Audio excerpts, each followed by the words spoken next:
أعوذ بالله من الشيطان الرجيم. بسم الله الرحمن الرحيم. الله نور السماوات والأرض، مثل نوره كمشكاة فيها مصباح، المصباح في زجاجة، الزجاجة كأنها كوكب دري يوقد من شجرة مباركة زيتونة لا شرقية ولا غربية، يكاد زيتها يضيء ولو لم تمسسه نار، نور على نور، يهدي الله لنوره من يشاء، ويضرب الله الأمثال للناس والله بكل شيء عليم. في بيوت أذن الله أن ترفع ويذكر فيها اسمه يسبح له فيها بالغدو والآصال، رجال لا تلهيهم تجارة ولا بيع عن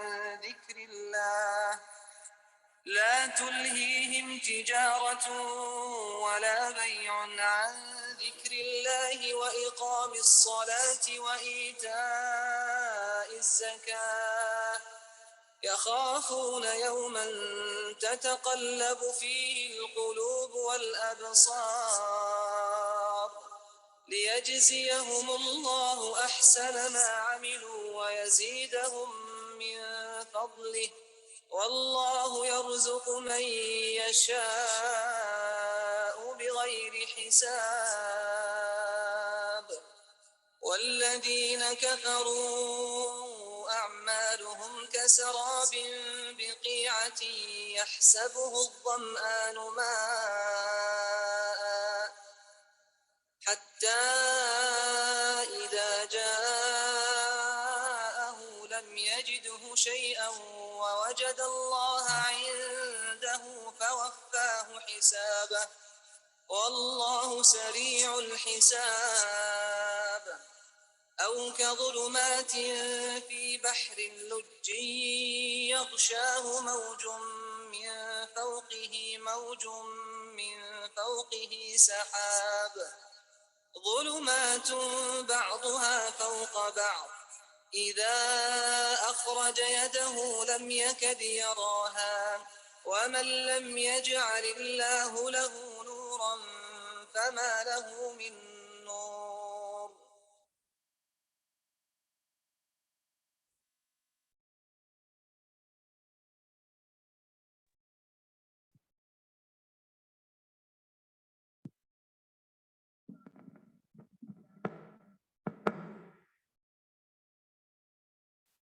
اللهم رب اشرح لي صدري ويسر لي امري واحلل عقدة من لساني يفقهوا قولي.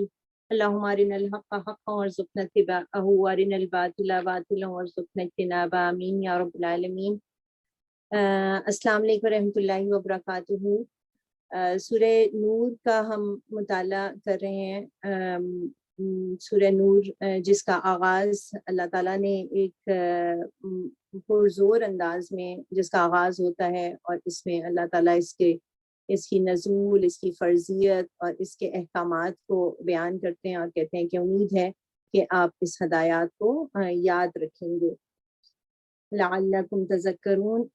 اس سورہ کے جو ایک کل ہم نے شروع میں اللہ تعالیٰ کی مقرر کردہ حدود کا بیان کرا، اس سلسلے میں ایک اہم بات یہ کہ یہ معاملات کوئی بھی فرد اپنے ہاتھ میں نہیں لے گا، بلکہ اسلامی قانون جو ہے حکومت کے سوا کسی کو یہ اختیار نہیں دیتا کہ وہ زانی اور زانیہ کے خلاف کارروائی کرے، یعنی عدالت کے سوا کسی کو حق نہیں کہ وہ اس پر سزا دے۔ اور یہ جو فجلدو کا حکم ہے کہ کوڑے مارو، اس کے مخاطب عوام نہیں بلکہ اسلامی حکومت کے حکام اور قاضی ہیں۔ تو ہمارے معاشرے میں جو مختلف علاقوں میں قتل غیرت کے نام پر جو قتل کر دیے جاتے ہیں، یہ بالکل ایک غلط رواج ہے جو کہ چلا آ رہا ہے۔ پھر اس کے بعد واقعہ اف کی ہم نے تفصیل پڑھی، اور مختلف جو ہے اس سلسلے میں ہم نے رویے دیکھے کہ کہیں کوئی تلخی یا اس قسم کا معاملہ نظر نہیں آتا، بلکہ نبی کریم صلی اللہ علیہ وآلہ وسلم نے سکھایا کہ جب کوئی ایسا معاملہ پیش آئے تو کس طریقے سے اس کو ڈیل کرنا ہے، اور یعنی اس بات کو قرآن کا حصہ بنا دیا گیا، اور کہ اس میں فوراً پیش میں نہیں آنا، اور بظاہر جو ایک چیز بری لگ رہی ہے اس میں اللہ تعالیٰ نے کیسے خیر اور بھلائی کا معاملہ رکھا، اور حضرت ابو بکر کا رویہ کہ کس طریقے سے انہوں نے اپنے ایک ڈیپینڈنٹ جو کہ ان کے ساتھ ایسا معاملہ کر رہے تھے کہ حضرت عائشہ رضی اللہ تعالیٰ عنہ پہ تہمت کے سلسلے میں جنہوں نے حصہ لیا، اور اس چیز پہ انہوں نے ایک بات قسم کھائی کہ وہ آئندہ اس کی مدد نہیں کریں گے. ابھی انہوں نے اس کام پہ عمل نہیں کیا تھا، لیکن اللہ تعالیٰ نے انہیں اس چیز پہ اللہ تعالیٰ کا سوال آیا، کیا تم نہیں چاہتے اللہ تمہیں معاف کرے؟ اور پھر انہوں نے اور بڑھ کے اپنے اس مصطح بن اثاثہ کے خاندان کی مدد شروع کر دی. آج ہم انشاءاللہ آیت نمبر 33 سے اپنے مطالعے کا آغاز کریں گے، اور اس میں ایک بات جو کہ کل اپنی زینتوں کے اظہار کے لحاظ سے ایک بات آئی، اس میں ایک اہم بات یہ کہ جو وقتی محرم رشتے ہوتے ہیں نا، جیسے جو بہنوئی یا پھپھا اور خالو، ان کے سامنے بھی زینت کے اظہار کی میں بہت احتیاط برتنے کا خیال رکھنا چاہیے. یعنی یہ وہ رشتے ہیں کہ جب تک ایک بہن کی زندگی میں بہنوئی سے یا ظاہرہ نکاح نہیں ہو سکتا، کوئی سی دو بہنیں ایک مرد کے نکاح میں نہیں آتی، اور یا خالہ کی یا پھپھی کی زندگی میں. تو لیکن یہ کہ یہ وقتی محرم رشتے اس لیے ہاتھ سے کہلاتے ہیں کہ اگر ان یعنی خالہ، بہن یا پھپھی رشتوں کی وفات ہو جائے تو وہ ان کے شوہر سے کسی خاتون کا نکاح ہو سکتا ہے. اعوذ باللہ من الشیطان الرجیم، بسم اللہ الرحمن الرحیم. آیت نمبر 33 سے ہم پڑھ رہے ہیں کہ اور تمہارے مملوکوں میں سے جو مکاتبت کی درخواست کریں ان سے مکاتبت کر لو، اگر تمہیں معلوم ہو کہ ان کے اندر بھلائی ہے، اور اس مال میں سے دے دو جو اللہ نے تمہیں دیا ہے. اور اپنی لونڈیوں کو اپنے دنیاوی فائدوں کی خاطر قحبہ گری پر مجبور نہ کرو، جبکہ وہ خود پاک دامن رہنا چاہتی ہوں، اور جو کوئی ان کو مجبور کرے تو اس جبر کے بعد اللہ ان کے لیے غفور الرحیم ہے. یہ مملوکوں میں سے جو مکاتبت کی درخواست کریں، یعنی کوئی ریٹن ایک ایگریمنٹ ہو جائے کہ یہ غلام جو ہیں وہ اتنا پیسہ پے کریں گے اور پھر ان کو آزاد کر دیا جائے گا، تو مالک کے لیے اللہ تعالیٰ نے حکم دیا کہ وہ اس کو قبول کر لے.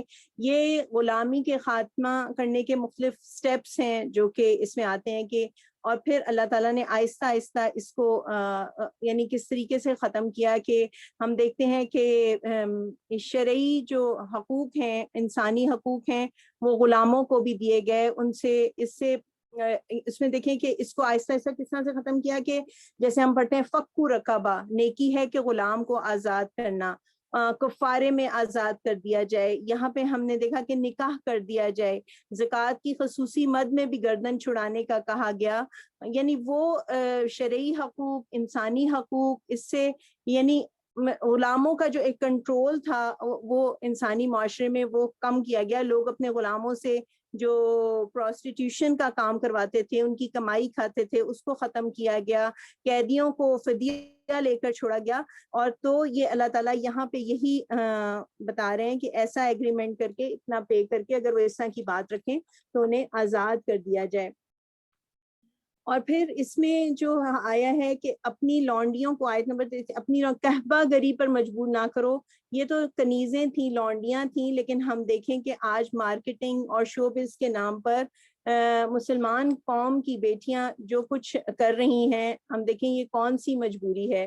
یہ مارکیٹنگ والا بھی پروڈکٹ بیچنے کے لیے وہ چیز بیچ رہا ہے یا وہ ایک فلیش بیچ رہا ہے. ہم دیکھیں کہ وہ یہ اس چیز پہ اس کے لیے آواز اٹھانے کی، اس کے لیے اس کے لیے اس کی روک تھام کی، یعنی انفرادی طور پہ بھی اس پہ لکھ کے بات کی جائے، اس پہ یعنی ہر طریقے سے اس برائی کو روکنے کی جو روک تھام کے لیے کوشش کر سکتے ہیں وہ کریں۔ اور ایک گھریلو لحاظ سے ہم بھی یہ بات دیکھیں، ایک چھوٹی سی غفلت جو کہ ایک ہم اپنی بیٹیوں کے حق میں کبھی یہ پسند نہ کریں کہ کبھی اپنی گھر میں کام کرنے والی میڈس کو ڈرائنگ روم میں مرد مہمانوں کو سرو کرنے کے لیے نہ بھیجنے والے ہوں۔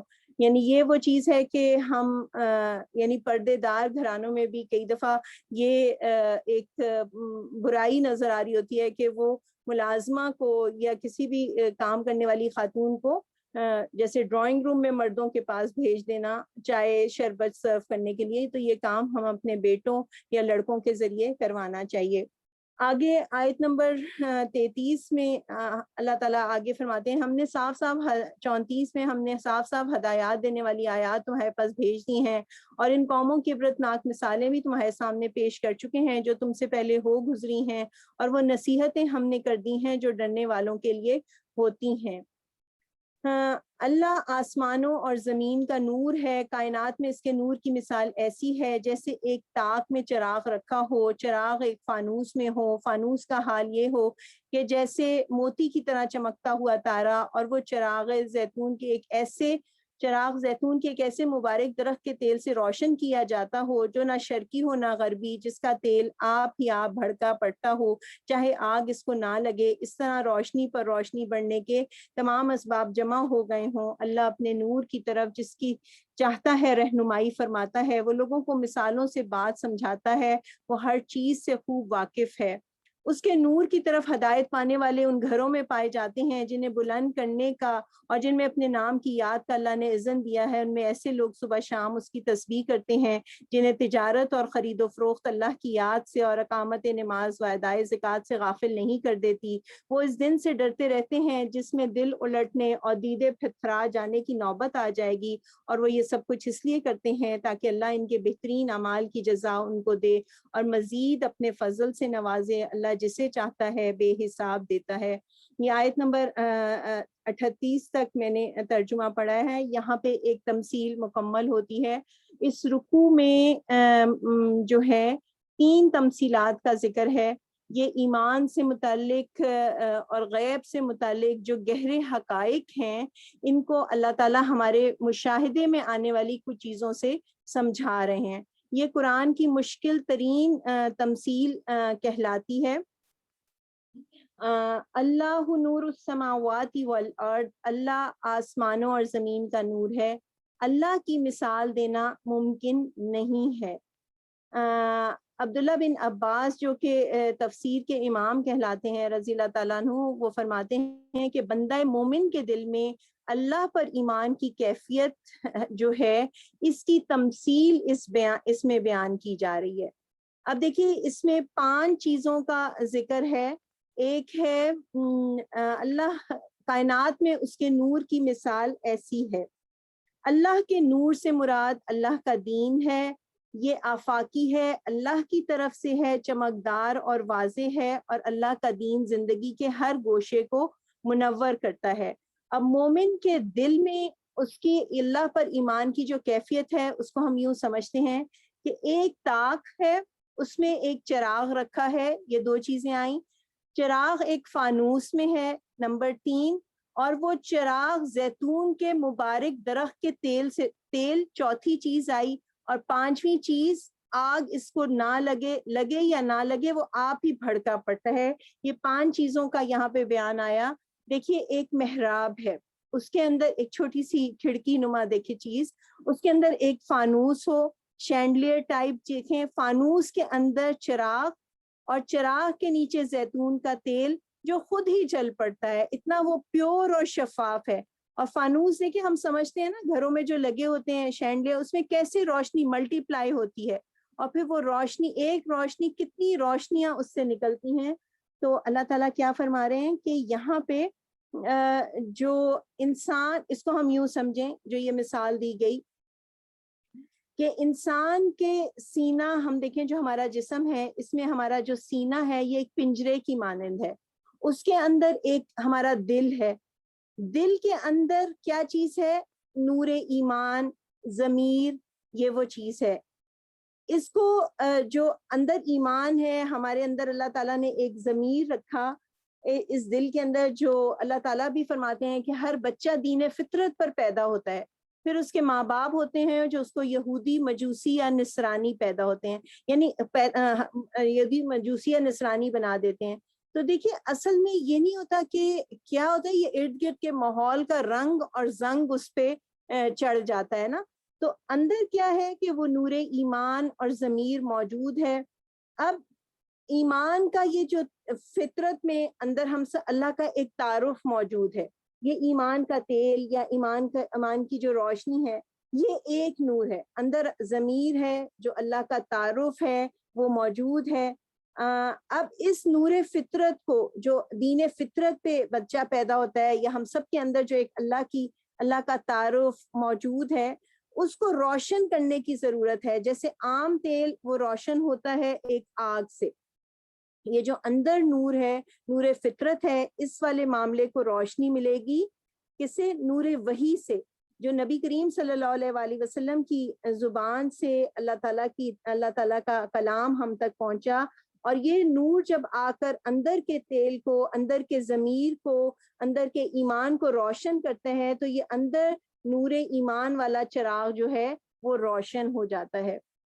ٹھیک ہے, اس کی مثال, اس کو اور آسان الفاظ میں ہم یوں دیکھتے ہیں کہ انسان کی اگر فطرت اچھی ہے, اس پر وحی کا نور بھی آ گیا, یہ کیا ہے؟ یہ نور علی نور ہے. اچھی فطرت کا انسان, صالح فطرت کا انسان جو ہے وہ وحی سے گائیڈنس لیتا ہے. یہ کیا ہوتا ہے؟ یہ روشنی پہ روشنی ملتی چلی جاتی ہے, رستہ صاف نظر آتا ہے. یعنی ہم اللہ تعالیٰ کا کلام ہر روز پڑھ رہے ہیں نا, رستہ صاف نظر آ رہا ہے کہ کیا کرنا ہے. یہ نور کیا کرتا ہے؟ یہ روشنی کرتا ہے, اور روشنی اپنی موجودگی سے چیزوں کو واضح کرتی ہے. اگر بالکل اندھیرا کر دیں کسی جگہ تو کچھ نظر نہیں آئے گا. تو روشنی سے چیزوں کی حقیقت سمجھ آتی ہے. ہمیں چیزوں کی حقیقت کیسے سمجھ آئے گی؟ جب اللہ کی وحی, اللہ کا کلام جو نبی کریم صلی اللہ علیہ وسلم کے ذریعے ہمارے پاس آیا, وہ ہمارے اندر کی اچھی فطرت سے مل جائے گا. تو یہ نور علی نور ہے. اور اس میں جو ہے, اب جب دیکھیں پہلے ایک چراغ تھا, ایک اندر ضمیر ہے, ایک فطرت ہے, اس کو ہم نے قرآن سے جوڑا اور پھر اس رستے پر چلتے جائیں تو یہ بھی نور علی نور ہے. اور پھر جو اللہ تعالیٰ فرما رہے ہیں, اس طرح روشنی پر روشنی بڑھنے کے تمام اسباب جمع ہو گئے ہوں. آپ دیکھیں کہ نور علی نور, نیکیوں کے بھی ایک خاندان ہے نا, نیکیاں بھی پنپتی ہیں, پھلتی پھولتی ہیں. اور جیسے ایک مفسر قرآن کہتے ہیں جیسے ہر نیکی کے بھی ایک خاندان ہوتے ہیں, ان کے بھی آگے سے انڈے بچے ہوتے ہیں جیسے خاندان کے ہوتے ہیں. کس طرح؟ اس کی مثال ہم یوں سمجھیں کہ آپ کسی کو کہتے ہیں او دورہ قرآن اٹینڈ کرتے ہیں, اور قرآن کی کلاس میں چلتے ہیں. آپ کہیں میں تو بہت بزی ہوں, کوئی آپ کو افرد, تو آپ کو کسی نے بلایا, آپ نے کہا نہیں, آپ میری سہیلی مجھے کہے نہیں یار 2 گھنٹے نکالو, 1 گھنٹہ نکالو اور چلتے ہیں, کچھ سمجھتے ہیں, کچھ سمجھاتے ہیں. جب آپ ایک نیکی کے ماحول میں جاتے ہیں, تلاوت مل گئی, ترجمہ سمجھ آ گیا, نیکی کا خیال دل میں آ گیا, عمل کی کوشش کی, تربیت کے لیے ٹپس مل گئیں, کوئی صدقے کا موقع مل گیا, فلاں برائی چھوڑ دیتی ہوں, اچھا دوستیاں ہو گئیں, پھر مل کے آپ نے اوروں کو بھی سمجھایا. یہ کیا ہے؟ نیکی سے نیکی پھوٹتی ہے اور چراغ سے چراغ جلتا ہے. نور علی نور, اللہ اپنے نور کی طرف جس کی چاہتا ہے رہنمائی فرماتا ہے, وہ لوگوں کو مثالوں سے سمجھاتا ہے, اور وہ ہر چیز سے خوب واقف ہے. اس کے نور کی طرف ہدایت پانے والے ان گھروں میں پائے جاتے ہیں. یہاں گھروں کا ذکر ہے, اس میں آتا ہے کہ چاہے مساجد ہوں یا وہ گھر جہاں اللہ کا نام لیا جاتا ہے, نماز پڑھی جاتی ہے, وہاں اللہ کا نور ہوتا ہے. اب آگے دیکھیے, اللہ کے نور کی طرف رہنمائی کرنے والی کچھ ٹپس ملتی ہیں کہ ان میں ایسے لوگ صبح شام اس کی تسبیح کرتے ہیں جنہیں تجارت اور خرید و فروخت اللہ کی یاد سے, یعنی کوئی بھی کام ہو, بزنس ہو, وہ اللہ کی یاد سے اور نماز سے اور بندوں کا حق دینے سے غافل نہیں کرتے. یعنی دنیا میں رہتے ہیں مگر پھنستے نہیں ہیں دنیا میں, وہ اللہ کا نور اس مومن کے دل میں ہے، وہ اس دن سے ڈرتے ہیں جس میں دل الٹنے اور دیدے پتھرا جانے کی نوبت آ جائے گی. یعنی یہ وہ چیز ہے جو کہ اللہ، یعنی یہ ٹپس ہیں کہ آخرت کا خوف رکھتے ہیں، نماز کو قائم کرتے ہیں، زکوٰۃ ادا کرتے ہیں، اور اللہ کی یاد یعنی صبح شام اس کی تسبیح کرتے ہیں، اس کا ذکر کرتے ہیں، ہر حال میں انہیں اللہ یاد رہتا ہے. اور وہ یہ سب کچھ اللہ اس لیے کرتے ہیں تاکہ اللہ ان کے بہترین اعمال کی ان کو جزا دے. پھر آگے دیکھیے کہ دوسری تمثیل آ رہی ہے اس کے برعکس آیت نمبر 39 میں، جنہوں نے کفر کیا ان کے اعمال کی مثال ایسی ہے جیسے دستے بیاب میں سراب. سراب کہتے ہیں شراب، جیسے پینے کی چیز کو کہتے ہیں لیکوڈ کو سراب اس کی ضد ہے، کہ چمکتی ہوئی ریت کو کہا جاتا ہے کہ اسے سراب کہتی ہیں. ہم جائیں پانی سمجھ کے اور وہاں پہ کچھ بھی نہ پائیں، یہ تپتی ریت ہوتی ہے. تو ایک ایسا صحرا جس میں پیاسا جو ہے وہ پانی سمجھ کے جاتا ہے لیکن وہ کچھ بھی نہیں ہوتا، چمکتی ریت ہوتی ہے. تو مگر جب وہاں پہنچا تو کچھ نہ پایا، بلکہ وہاں اس نے اللہ کو پایا جس نے اس کا پورا پورا حساب چکا دیا، اور اللہ کو حساب لیتے دیر نہیں لگتی. یعنی کچھ یہ تمثیل دکھاوے کے اعمال کرنے والوں کی، جھوٹ موٹ کی نیکی کرنے والے کی، یا ایمان کے بغیر نیکی کرنے والے کی اللہ تعالیٰ اس کی مثال اسے دیتے ہیں کہ کفر کے ساتھ یعنی کچھ اچھے اعمال کرنے والے جو لوگ ہوتے ہیں، چونکہ اللہ پر ایمان نہیں، ان کو کوئی ریوارڈ نہیں ملے گا. یہ کفار کے اعمال کی مثال ہے. تیسری آپ دیکھیے کہ یہاں پہ جو تمثیل ہے وہ ہے اور یا پھر اس کی مثال ایسی ہے جیسے ایک گہرے سمندر میں اندھیرا کے اوپر ایک موج چھائی ہوئی ہے، اس پر ایک اور موج، اور اس کے اوپر بادل، تاریکی پر تاریکی ہے. آدمی اپنا ہاتھ نکالے تو اسے بھی نہ دیکھنے پائے. جسے اللہ نور نہ بخشے اس کے لیے پھر کوئی نور نہیں. یہ دیکھیے کہ ایک تو ہوتا ہے کہ جیسے ہم نے پہلے دیکھا کہ کفر کے ساتھ کچھ اچھے اعمال. یہ کیسی تمثیل ہے کہ ایک کالی رات ہے، آسمان بھی کالا ہوتا ہے، سمندر بھی کالا ہوتا ہے، کشتی میں ہیں آپ کشتی میں، اوپر ایک موج کے اوپر ایک موج، اس کے اوپر بادل، اندھیرا اتنا کہ آدمی اپنا ہاتھ نکالے تو اسے بھی نہ دیکھ سکے، یعنی اپنی پہچان بھی نہ ہو. ہم کہتے ہیں نا ہاتھ کو ہاتھ سجائی نہیں دیتا. تو یعنی بالکل ہی اپنے آپ کی پہچان بھی نہیں ہوتی، بالکل کھوئی ہوئی انسان ہوا ہو کہ میں کون ہوں، میں کہاں سے آیا ہوں، میں کس لیے آیا ہوں. فَأَنْسَاهُمْ أَنفُسَهُمْ جو آگے ہم پڑھیں گے نا، تو اپنے آپ کو بھی انسان بھول جاتا ہے. تو یہ کیا ہے؟ یہ بالکل وہ جیسے سینے میں ایک دل ہوتا ہے اور دل کے اندر ایک ضمیر ہوتا ہے، تو اس میں اس ضمیر پہ بھی گہرا سمندر کا اندھیرا، اس پر بھی ایک موج اندھیری، سینے پر بھی ایک موج، اور پھر آپ دیکھیے کہ اوپر کیا ہے؟ تاریک بادل. کفر کی یعنی وہ جیسے اللہ کی بھیجی ہوئی وحی اور کلام جو ہے وہ روشنی دیتا ہے، تو کفر جو ہے یہ اللہ سے دوری جو ہے، یہ کفر کی جو تعلیم ہے یہ تاریک بادل کی مانند ہے، یعنی انسان کو کچھ سجھائی نہ دے، اندھیرے پر اندھیرے. تو یہ اس کی مثال ہے. اور ایک اس آیت کو پڑھ کے کہا جاتا ہے کہ ایک فرینچ ایڈمرل جو تھا اس کے علم میں یہ آیت آئی تو اس نے پوچھا کہ کیا تمہارے پیغمبر نے کبھی سمندر کا سفر کیا ہے؟ تو جب اسے بتایا گیا کہ نبی کریم صلی اللہ علیہ وآلہ وسلم نے کبھی بحری سفر نہیں کیا، تو اس نے پھر فوراً اس نے کلمہ پڑھا اور اس نے کہا کہ یہ جو مثال ہے، یہ جو بات بیان کی گئی ہے، یہ کسی کو سمجھ ہی نہیں آ سکتی جس فرد نے سمندر کا سفر نہ کیا ہو، اور یہ اللہ واحد اللہ شریک کا کلام ہے، اور وہ یہ آیت اس کے ایمان کا باعث بنی. جسے اللہ نور نہ بخشے اس کے لیے پھر کوئی نور نہیں. دیکھیں اللہ کے نور کی ہم دعا بھی ہم کرنے والے ہیں نا. اللہ کا دین جو ہے وہ اللہ کا نور ہے، اور ہم اس کے لیے یعنی دعا بھی کرنے کے اللہ تعالیٰ ہمیں یہ عطا فرمائے. اور سورہ تحریم میں بھی آتا ہے کہ یعنی آخرت میں بھی یہ معاملہ ہوگا کہ انسان جو ہے وہ اس نور کی روشنی میں جنت کی طرف جائے گا. ہم ضرور یہ دعا یاد کرنے والے ہوں، ربنا اتمم لنا نورنا واغفر لنا انک علی کل شیء قدیر. پھر آگے دیکھیے کہ اللہ تعالیٰ کی تخلیقات کا بیان ہے. کیا تم دیکھتے نہیں ہو کہ اللہ کی تسبیح کر رہے ہیں وہ سب جو آسمانوں اور زمین میں ہیں، اور وہ پرندے جو پر پھیلائے ہوئے ہیں. یعنی پرندوں کا ذکر جو نہ آسمان میں ہوتے ہیں نہ زمین میں، بلکہ درمیان میں ایک اللہ کی تخلیق کا کرشمہ ہے.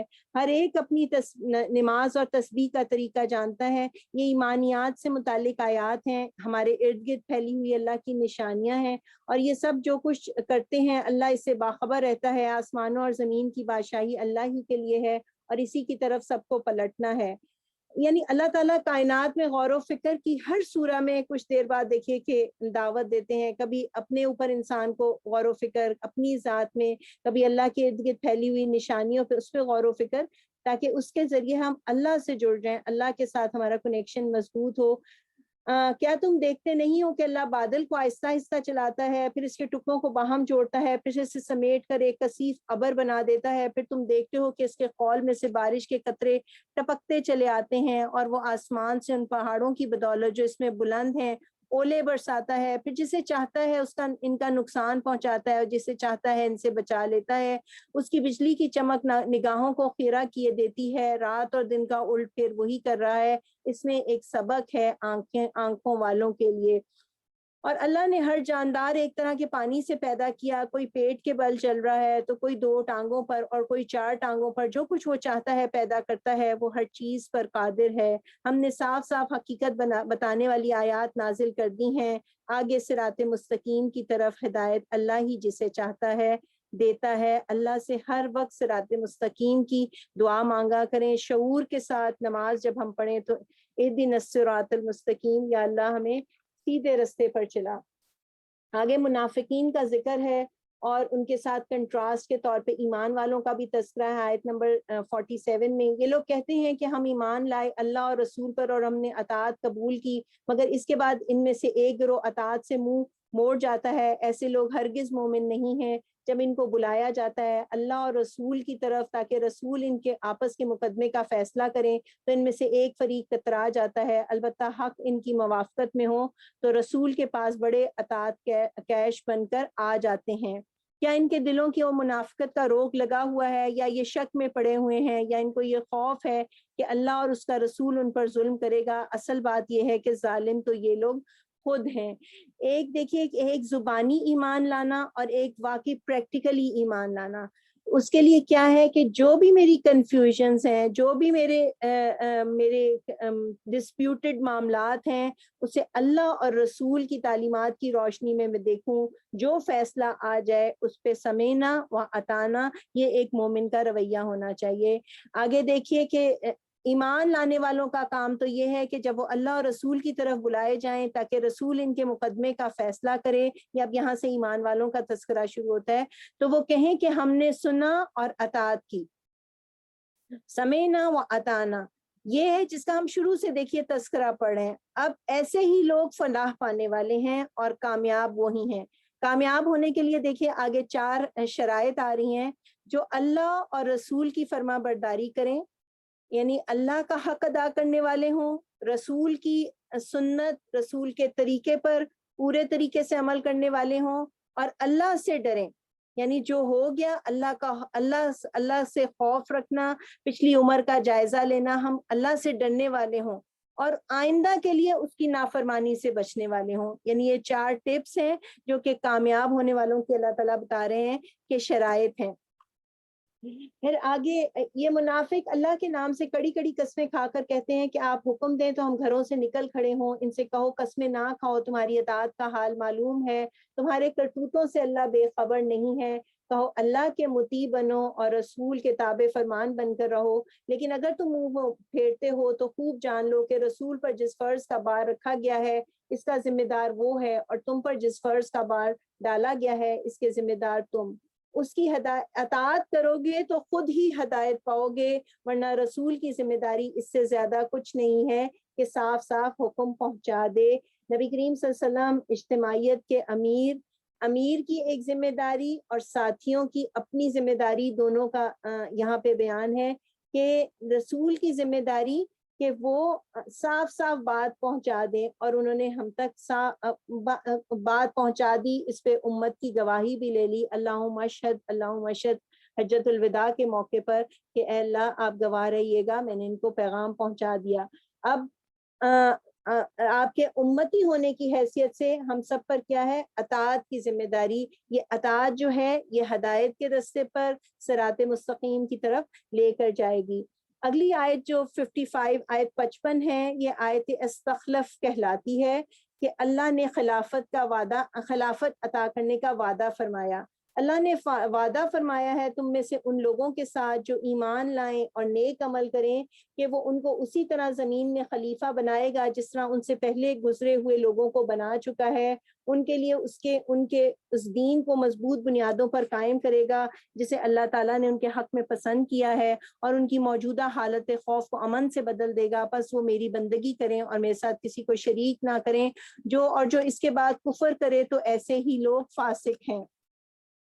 نماز قائم کرو، زکوٰۃ دو اور رسول کی اطاعت کرو، امید ہے کہ تم پر رحم کیا جائے گا۔ جو لوگ کفر کر رہے ہیں ان کے متعلق اس غلط فہمی میں نہ رہو کہ وہ زمین میں اللہ کو عاجز کر دیں گے، ان کا ٹھکانہ دوزخ ہے اور وہ بڑا ہی برا ٹھکانہ ہے۔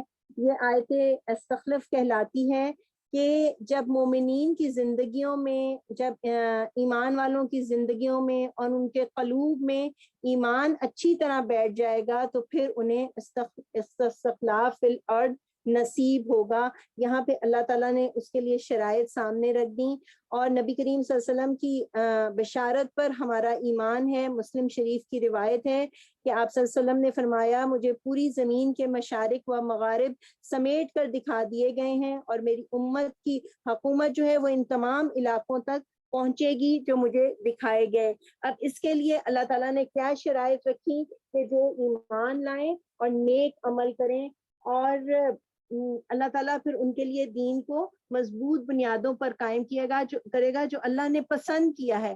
اور آج دیکھیے جو حالت خوف ہے اس کو امن سے بدل دے گا اللہ کی پوری بندگی کرنے والوں کے لیے، جو اس کی بندگی کریں گے اپنے پورے دن کے 24 گھنٹوں کی زندگی میں۔ یہ 9 to 5 والی جاب نہیں ہے کہ کسی وقت کر لی اور کسی وقت نہیں، بلکہ یہ پوری میری زندگی کا معاملہ ہے، اور کسی کو شریک نہ بنائیں، اور جو اس کے بعد کفر کرے ایسے ہی لوگ فاسق ہیں۔ اللہ تعالیٰ نے اس میں اور آگے اور کیا شرائط بتائیں؟ نماز قائم کرو، زکوٰۃ دو اور رسول کی اطاعت کرو، امید ہے کہ تم پر رحم کیا جائے گا۔ جب بھی امت نے اللہ کی راہ پر اللہ کی ان بتائی ہوئے شرائط کو پورا کیا، اور پھر جب امت اس دین پر پوری طرح راضی ہوئی اور ہوگی تو پھر کیا ہوگا؟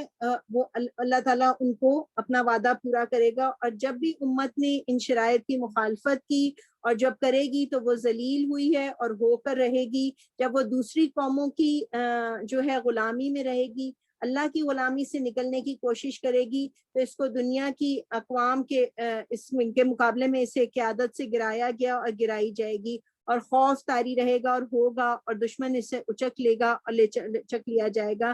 ہم یہ یاد رکھیں اللہ کا وعدہ سچا ہے، اس کی تمام یہ شرائط ہمارے سامنے کھلی ہوئی رکھی ہیں۔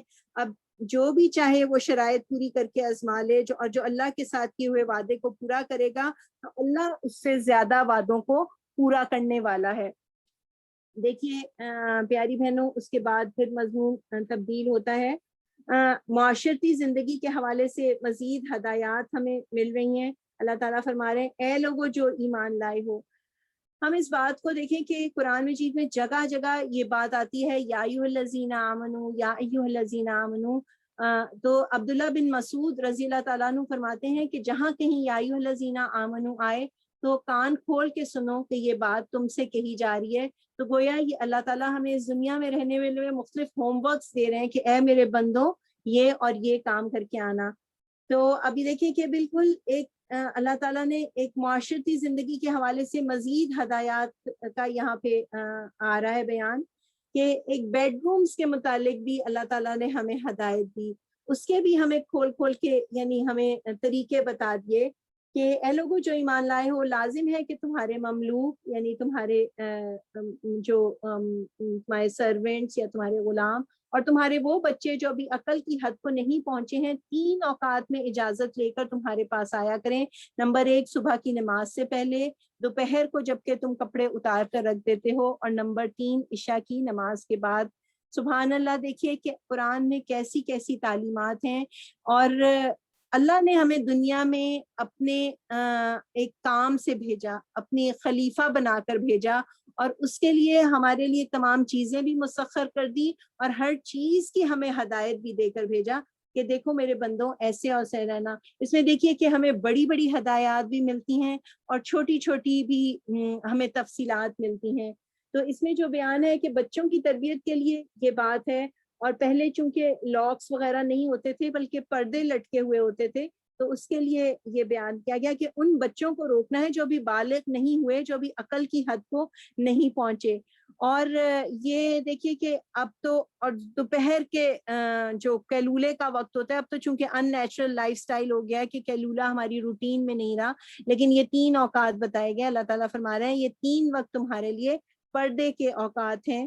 تو یعنی شرم و حیا کے لیے یہ مزید احکامات ہیں. ان کے بعد وہ بلا اجازت آئیں تو نہ تم پر کوئی گناہ ہے، نہ ان پر. تم ایک دوسرے کے پاس بار بار آنا ہی ہوتا ہے. اس طرح اللہ تمہارے لیے اپنے ارشادات کی توضیح کرتا ہے اور وہ علیم و حکیم ہے.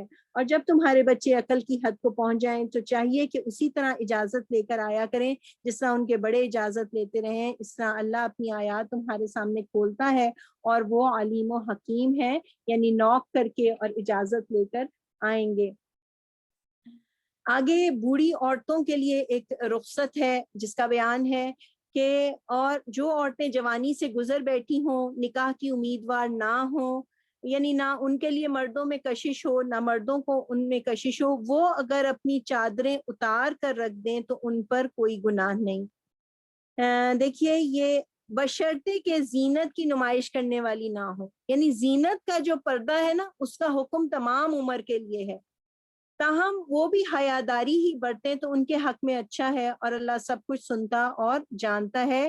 یعنی بوڑھی اور خاتون اگر زینت کا شوق رکھتی ہیں تو پھر ان کو یعنی اپنی وہ چادر اتارنے کی اس کی اجازت نہیں ہے. دیکھیے کہ پہلے ایک جگہ چادر اوڑھنے کا حکم آیا ہے نا، وہ جو ہم نے پڑھا تھا کہ اپنے سینوں کو اپنی اوڑھنیوں سے ڈھانک کے رکھو. اور جو ہے اور بوڑھی عورتوں کے لیے لیکن ہم دیکھیں کہ لیکن چادر اتار سکتی ہیں، چاہے یعنی میری اور آپ کی والدہ جو کہ بہت بڑھاپے کی عمر میں ہیں. لیکن ہوتا کیا ہے، ہم دیکھیں کہ 70-80 سال کی دادی تو پردہ کر رہی ہوتی ہیں، لیکن جوان بیٹی پوتی جو 18-20 سال کی ہے وہ بے پردہ پھر رہی ہوتی ہے. آپ دیکھیے کہ اس آیت میں تو اللہ تعالیٰ نے اس سے بالکل فرق احکامات دیے ہیں.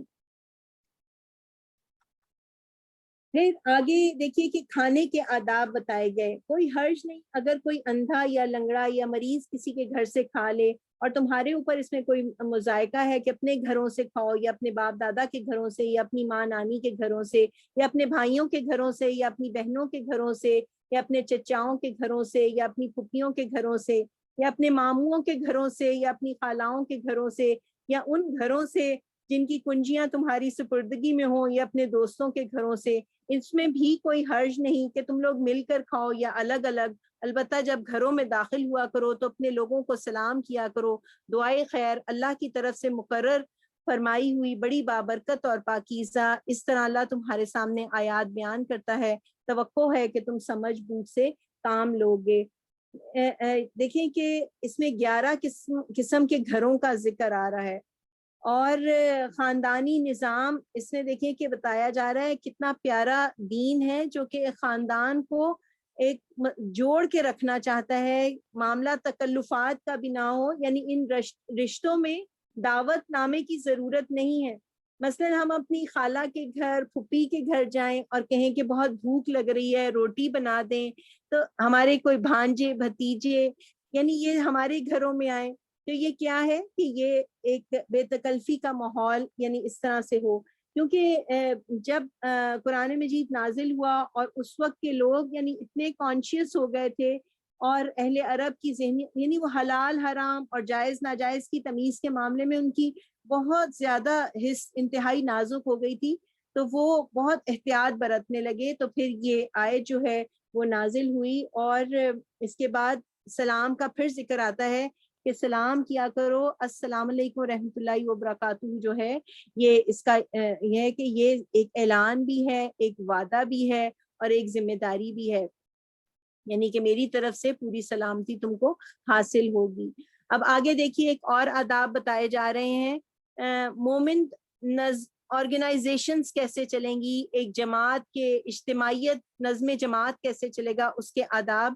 قرآن مجید خاندان کی طرح اجتماعیت کے آداب بھی بتاتا ہے کہ مومن تو اصل میں وہی ہیں جو اللہ اور اس کے رسول کو دل سے مانے، اور جب کسی اجتماعی کام کے موقع پر رسول کے ساتھ ہوں تو اس سے اجازت لیے بغیر نہ جائیں۔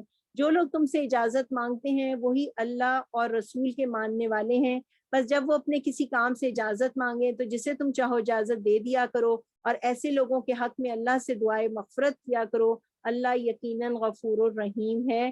یعنی یہ ایک مجلس کے آداب، اور یعنی اگر عمومی لحاظ سے دیکھا جائے تو ایک اختیار امیر کا ہے کہ وہ اجازت دے یا نہ دے، یعنی علماء کہتے ہیں یہ نقطہ بھی ملتا ہے کہ امیر اجازت دے، چاہے تو اجازت دے اور چاہے تو نہ دے، اور یہ کہ محفلوں سے بلا اجازت اٹھ کے نہیں جانا چاہیے، اور نہ امیر کی اجازت کے بغیر کسی محفل کو چھوڑنا چاہیے، مجلس کو چھوڑا نہیں جا سکتا۔ بالکل ایسے ہی جیسے ایک کلاس روم میں ایک ٹیچر جو ہے وہ امیر ہوتا ہے نا، یا امیر ہوتی ہے، تو بچے ٹیچر سے کیا کہتے ہیں، مے آئی گو ٹو ڈرنک واٹر، یعنی وہ ایک کام کی اجازت لے کے جاتے ہیں، اب امیر کی اجازت ہے یا نہیں دے۔ اور دوسرے نبی کریم صلی اللہ علیہ وآلہ وسلم کی مجلس کے خصوصی آداب بھی اس میں بتائے گئے ہیں کہ یعنی ایسے لوگوں کے حق میں دعائے مغفرت کیا کرو، اللہ یقیناً غفور الرحیم ہے، یعنی جو ایکسکیوز یا جو دلیل رخصت کے لیے مانگی ہے وہ اتنی ہو سکتا ہے اتنی انٹینس نہ ہو، تو اپنے ساتھیوں کو ضرور دعاؤں میں یاد رکھیں۔ اللہ تعالیٰ اس کو مزید وضاحت سے فرما رہے ہیں، مسلمانوں اپنے درمیان رسول کے بلانے کو آپس میں ایک دوسرے کا سا بلانا نہ سمجھ بیٹھو، اللہ ان لوگوں کو خوب جانتا ہے جو تم میں سے ایسے ہیں جو ایک دوسرے کی آڑ لیے ہوئے چپکے سے سٹک جاتے ہیں، یعنی کھسک جاتے ہیں۔ فقہا اور محدثین نے اسی بنا پہ فرمایا، اس آیت کی بنا پہ، کہ قرآن و حدیث کی جو بھی ایک نشست ہو، جو بھی محفل ہو، اس کا بھی احترام جو ہے وہ ملحوظ رکھنا چاہیے۔ ہم سورہ حجرات میں اس کو مزید تفصیل سے انشاءاللہ پڑھیں گے۔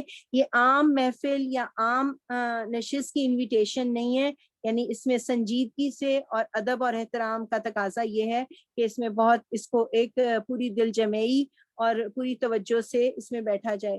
رسول صلی اللہ علیہ وسلم کے حکم کی خلاف ورزی کرنے والوں کو ڈرنا چاہیے کہ وہ کسی فتنے میں گرفتار نہ ہو جائیں، یعنی رسول کی بات کا نام ماننا ایسا نہیں ہے جیسے کسی عام فرد کا نام ماننا، جیسے کہہ دیتے ہیں نا حدیث ہی تو ہے یا سنت ہی تو ہے، بچے بھی کہہ دیتے ہیں فرض تو پڑھ لی ہیں سنت ہی تو ہے، تو یہ معمولی بات نہیں ہے۔ خبردار رہو، آسمان و زمین میں جو کچھ ہے اللہ کا ہے، تم جس روش پر بھی ہو اللہ اس کو خوب جانتا ہے۔ جس روز لوگ اس کی طرف پلٹیں گے وہ انہیں بتا دے گا کہ وہ کیا کچھ کر کے آئے ہیں، وہ ہر چیز کا علم رکھتا ہے۔ الحمدللہ سورہ نور کا مطالعہ مکمل ہوا۔ اب ہمارے کرنے کا کام کیا ہے کہ ہم اس سورہ کا جو اس کا آغاز کو یاد رکھیں، اس کا کہ اللہ تعالیٰ نے کیسے اس کی اہمیت کا بیان پہلی آیت میں رکھا، پھر ہم اس کی تفسیر، اس کا تفہیم القرآن سے اس کو تفصیل سے سمجھیں اور اس کا مطالعہ کریں۔ ہم انفرادی کوششیں کریں اپنی ذات پر، اپنے گھر پر نافذ کرنے کی جو باتیں اس میں آئی ہیں، زینت کے احکام ہیں، گھروں میں داخلے کے احکام ہیں، اور لیکن ہم یہ بھی دیکھیں کہ حیادار معاشرے کی سوچ کے لیے سورہ نور کے احکامات کو اور ان حدود کو نفاذ کرنے کے لیے اس کی اصلاح کا ہم اکیلے کام نہیں کر سکتے۔ ہم ایسے لوگوں کے ساتھ جڑ کر رہیں، ایسی تحریک اور ایسی جماعت کے ساتھ جو دین کو ایک کامل نظام کے طور پر نافذ کرنے کی کوشش کرنے والی ہو۔ یعنی یہ وہ احکامات ہیں جس کے لیے ضروری ہے کہ ہاتھ میں طاقت ہو، میڈیا ہاتھ میں ہو، نظام تعلیم ہاتھ میں ہو۔ تو ہم جب بدقسمتی سے اس وقت اسلامی نظام نظر نہیں آ رہا تو ہم ضرور اس کے لیے ان کوششوں میں اپنا حصہ ڈالنے والے ہوں، اور ایک دین کو جو کامل نظام کے طور پر لے کے چلنے والے افراد ہیں ان کا ساتھ دیں۔ سورہ فرقان کا مطالعہ ہم شروع کرتے ہیں. اعوذ باللہ من الشیطان الرجیم. بسم اللہ الرحمن الرحیم. تبارک الذی نزل الفرقان علی عبدہ لیکون للعالمین نذیرا. نہایت متبرک ہے وہ جس نے یہ فرقان اپنے بندے پر نازل کیا تاکہ سارے جہان والوں کے لیے نذیر ہو. الفرقان یہ بھی ایک مکی سورہ ہے. دیکھیے سورہ نور بیچ میں ایک مدنی سورہ آئی, اب یہ پھر مکی سورہ کا بیان شروع ہوتا ہے. فرقان کے معنی ہوتے ہیں حق اور باطل کا فرق کرنے والی, کسوٹی جس کو کہتے ہیں کہ حق اور باطل کا فرق ہو جائے. قرآن مجید کا نام الفرقان الحمید ہے. یہ قرآن جو ہے یہ ہر وہ کام درست ہے جو اس کے مطابق ہے, اور جو اس کے خلاف ہو وہ غلط ہے. میں سوچوں دیکھیے کہ یہ اس قرآن, آگے ہم اس کے مطالعے سے پہلے یہ دیکھیں کہ کیا یہ میرے لیے فرقان ہے. ابھی تک ہم الحمدللہ یعنی 18 جز کا مطالعہ کر چکے. ابھی ہم نے سورہ نور پڑھی. اس میں کتنی باتیں میرے لیے آئیں کہ زینتوں کا اظہار کس کے سامنے کرنا ہے, ان رشتوں کے سامنے کیسے آنا ہے. تو کیا قرآن میرے لیے فرقان ہے؟ اس میں میں سوچوں گھروں سے کیسے نکلنا ہے. کیا میں نے سوچ لیا ہے کہ میری اوڑھنی میرے سینے کو ہمیشہ ڈھانپ کے رکھے گی. اس میں جو دوپٹے کی ایک ڈیفینیشن آئی, جو اس کا طریقہ کار ہمیں ملتا ہے نبی کریم صلی اللہ علیہ وسلم کی مختلف احادیث میں کہ کیسا دوپٹہ ہو, کیا میں نے یہ سوچ لیا ہے؟ پھر دیکھیے کہ پیچھے مختلف سیٹس آئے فلاح پانے والے مومنین کے. تو کیا قرآن اب میرے لیے یہ فرقان ہے جس میں آیا کہ کیا میں نے اپنے تزکیے کا سوچا, نماز زکوٰۃ ادا کرنے والے, یعنی کیا لغویات سے دور رہنے والے, کیا قرآن میرے لیے فرقان ہے؟ یعنی ہمیں اپنے آپ کا خود جائزہ لینے والی ہوں. سورہ آگے ہم بڑھتے ہیں. وہ جو زمین اور آسمانوں کی بادشاہی کا مالک ہے, جس نے کسی کو بیٹا نہیں بنایا ہے, جس کے ساتھ بادشاہی میں کوئی شریک نہیں ہے, جس نے ہر چیز کو پیدا کیا پھر اس کی ایک تقدیر مقرر کی.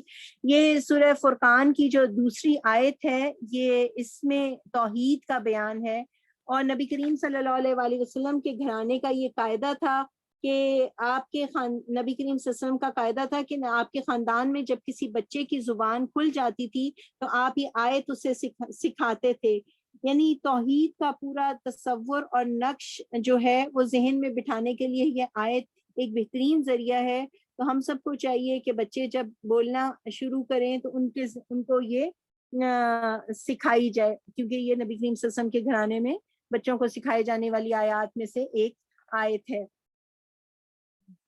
جن لوگوں نے اسے چھوڑ کر ایسے معبود بنا لیے جو کسی چیز کو پیدا نہیں کرتے بلکہ خود پیدا کیے جاتے ہیں, جو خود اپنے لیے بھی کسی نفع یا نقصان کا اختیار نہیں رکھتے, جو نہ مار سکتے ہیں نہ جلا سکتے ہیں نہ مرے ہوئے کو پھر اٹھا سکتے ہیں.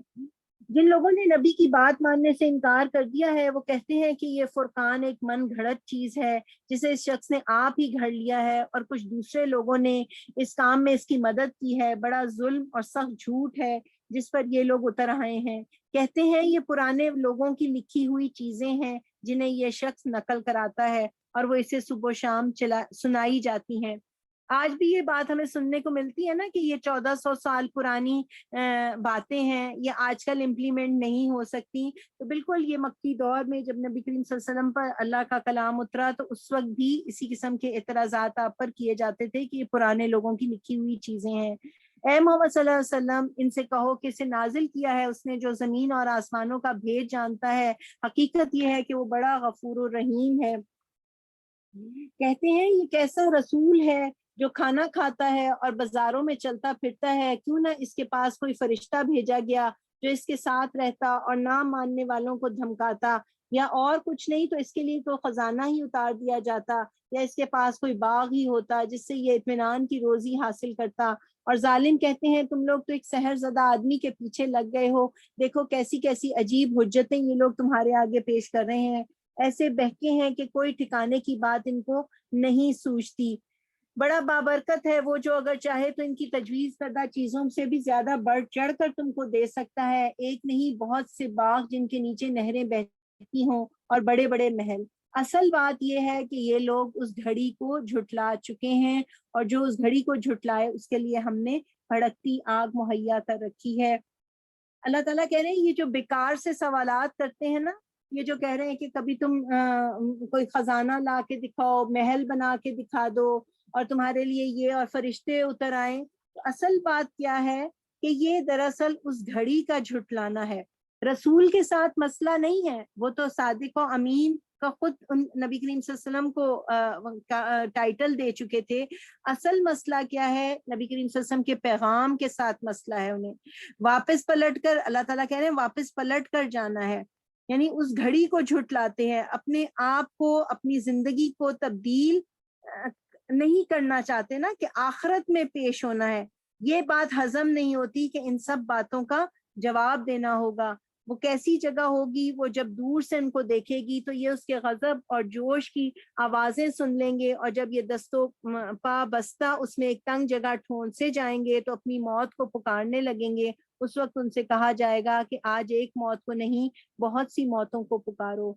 آیت نمبر 15 میں ہم پڑھ رہے ہیں کہ ان سے پوچھو یہ انجام اچھا ہے یا وہ ابدی جنت جس کا وعدہ خدا ترس پرہیزگاروں سے کیا گیا ہے، جو ان کے عمل کی جزا اور ان کے سفر کی آخری منزل ہوگی، جس میں ان کی ہر خواہش پوری ہوگی، جس میں وہ ہمیشہ ہمیشہ رہیں گے، جس کا عطا کرنا تمہارے رب کے ذمے ایک واجب الادا وعدہ ہے.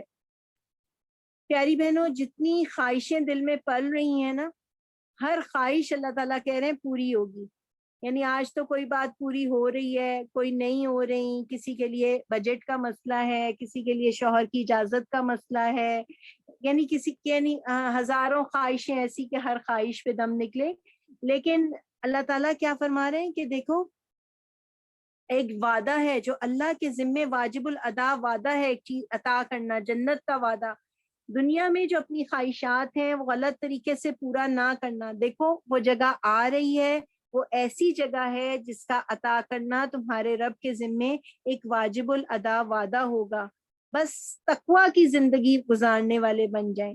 یہ جو ہے نا کہ وہ المتقون، یہ اور جو آخری منزل ہوگی وہ جنت، یعنی اس کے بعد وہاں سے کہیں اور نہیں جانا ہوگا. اللہ تعالیٰ اپنے وعدوں کا ذکر فرما رہے ہیں. اور یہاں پہ اب آخرت کا بیان ہے.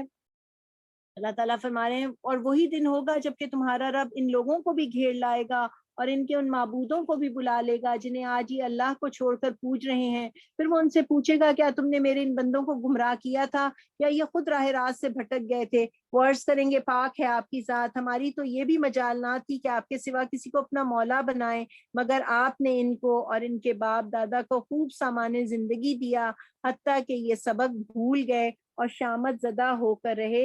یعنی دنیا میں اللہ کی نعمتیں، اللہ کی دی ہوئی آسانیاں یعنی اللہ سے جوڑنے والی ہوں، وہ اللہ سے دور لے جانے والی نہ ہوں. آمین ثم آمین. یوں جھٹلا دیں گے وہ تمہارے معبود تمہاری ان باتوں کو جو آج تم کہہ رہے ہو، پھر تم نہ اپنی شامت کو ٹال سکو گے نہ کہیں سے مدد پا سکو گے، اور جو بھی تم میں سے ظلم کرے اسے ہم سخت عذاب کا مزہ چکھائیں گے. اے محمد صلی اللہ علیہ وآلہ وسلم، تم سے پہلے جو رسول بھی ہم نے بھیجے تھے وہ سب بھی کھانا کھانے والے اور بازاروں میں چلنے پھرنے والے لوگ ہی تھے. دراصل ہم نے تم لوگوں کو ایک دوسرے کے لیے آزمائش کا ذریعہ بنا دیا ہے. کیا تم صبر کرتے ہو؟ تمہارا رب سب کچھ دیکھتا ہے. اللہ تعالیٰ فرما رہے ہیں کہ دراصل ہم نے تم لوگوں کو ایک دوسرے کے لیے آزمائش کا ذریعہ بنا دیا ہے. ہم سب ایک دوسرے کے لیے آزمائش کا ذریعہ ہیں. ہم اس بات پہ غور کریں کہ ایک جگہ ایک بات ملتی ہے کہ جب تمہاری نظر کسی ایسے شخص پر پڑے، ہم ہر وقت کمپیریزن میں رہتے ہیں نا، اس کے پاس یہ ہے اور میرے پاس یہ نہیں ہے، اور اس کے بچے ایسے ہیں اور میرے بچے ایسے نہیں ہیں، یا ان کا ایسا گھر ہے. اور یعنی ہم گھروں میں جو ہے ہمارے پاس اس کا ذکر نہیں کر رہے ہوتے، بلکہ جو نہیں ہے زیادہ تر اس کا ذکر کر رہے ہوتے ہیں. تو کیا بات آتی ہے کہ جب تمہاری نظر کسی ایسے شخص پر پڑے جو مال و دولت، صحت، قوت، عزت و جاہ میں تم سے زیادہ ہے، تو اسے بھی دیکھ لو جو تم سے کم تر ہے. جو نبی کریم صلی اللہ علیہ وسلم نے فرمایا کہ دنیا کے معاملے میں اپنے سے نیچے والے کو دیکھو اور دین کے معاملے میں اپنے سے اوپر والے کو دیکھنا چاہیے. ایک بزرگ کہتے ہیں کہ جس دن کسی دولت والے شخص کے گھر جاؤ تو غریب کے گھر بھی ہو آؤ تاکہ حسرت کی جگہ شکر گزاری پیدا ہو. تو ہم ضرور یہ دعا کرنے والے ہوں رب اعینی علی ذکری کا و شکری کا و حسن عبادت. اور دیکھیے کہ ایک دوسرے کے لیے آزمائش کا ذریعہ جو بنایا، ہم دراصل لوگوں کو دیکھ کر ہم ان کے پیچھے بھی چل پڑنے والے ہوتے ہیں نا. اب دیکھیے کہ فیشن کر رہے ہوتے ہیں، فیشن دیکھ کر اس کے پیچھے چل پڑتے ہیں. تو دراصل اللہ تعالیٰ کیا کہہ رہے ہیں کہ یہ جو ہے ایک دوسرے کو دیکھ کر جو ٹیمپٹ ہو جانا ہے، یہ آزمائش کا ایک ذریعہ ہے. کیا تم صبر کرتے ہو؟ کیا تم اپنے آپ کو کنٹرول کر کے رکھو گے اللہ کے حکموں پر، جو اللہ سب کچھ دیکھ رہا ہے؟ آپ دیکھیے کہ کبھی بھی کوئی معاملہ ہو جو اللہ کی نافرمانی کی طرف لے کے جا رہا ہو، تو کوئی ہاتھ پکڑ کے نہیں کروا رہا ہوتا نا. کوئی میرا ہاتھ پکڑ کے جھگڑے نہیں کرواتا، کوئی میری زبان میں بیٹریز نہیں ڈالتا کہ اب یہ چرچر چلتی رہے اور لڑائی پہ سرگرم رہے. کوئی میرا، ابھی ہم نے سورہ نور پڑھی، میرا ہاتھ پکڑ کے نامحرم کے سامنے کوئی لپسٹک نہیں لگاتا نا. ہم سعودی عربیہ سے جب اپنے ملکوں سفر کرتے ہیں، ایئر ہوسٹس نہیں کہتی کہ آپ ابایا اتار لیں پلیز. یہ کیا ہے؟ یہ میں خود ہی ہوتی ہوں جو کہ میں صبر چھوڑ بیٹھتی ہوں. تو اللہ تعالیٰ فرما رہے ہیں کیا تم صبر کرتے ہو؟ تمہارا رب سب کچھ دیکھتا ہے. اور پھر نبی کریم صلی اللہ علیہ وسلم کے حوالے سے یہ بات پھر سے وہ کہہ رہے ہیں کہ جو لوگ ہمارے حضور پیش ہونے کا اندیشہ نہیں رکھتے، وہ کہتے ہیں کہ کیوں نہ فرشتے ہمارے پاس بھیجے جائیں یا پھر ہم اپنے رب کو دیکھیں. نبی کریم صلی اللہ علیہ وسلم کے بارے میں بھی یہ بات آئی کہ آپ جو ہیں وہ یعنی آپ کے پاس بازاروں میں کیسے رسول ہے جو بازاروں میں چلتا پھرتا ہے اور کھانا کھاتا ہے. اور دیکھیے دنیا اور اس کی چیزوں کا استعمال تقویٰ کے خلاف نہیں ہے. ایمان نام ہے نبی کریم صلی اللہ علیہ وسلم اور ان کی بتائی ہوئی باتوں کی تصدیق کرنے کا. اگر فرشتے بھیج دیے جاتے، فرشتوں کے کہنے پر رسولوں کو مانا جائے، یعنی فرشتے آئیں اور پھر وہ رسول کی تصدیق کریں، تو پھر رسول کا مقام تو وہ نہیں رہے گا جو قرآن عطا کرتا ہے. تو اللہ تعالیٰ فرما رہے ہیں کہ انسانوں ہی کی رہنمائی کے لیے، یعنی اللہ تعالیٰ نے ویسا ہی انسان ان کے پاس بھیجا. بڑا گھمنڈ لے بیٹھے یہ اپنے نفس سے اور حد سے گزر گئے یہ اپنی سرکشی میں. جس روز یہ فرشتوں کو دیکھیں گے وہ مجرموں کے لیے کسی بشارت کا دن نہ ہوگا.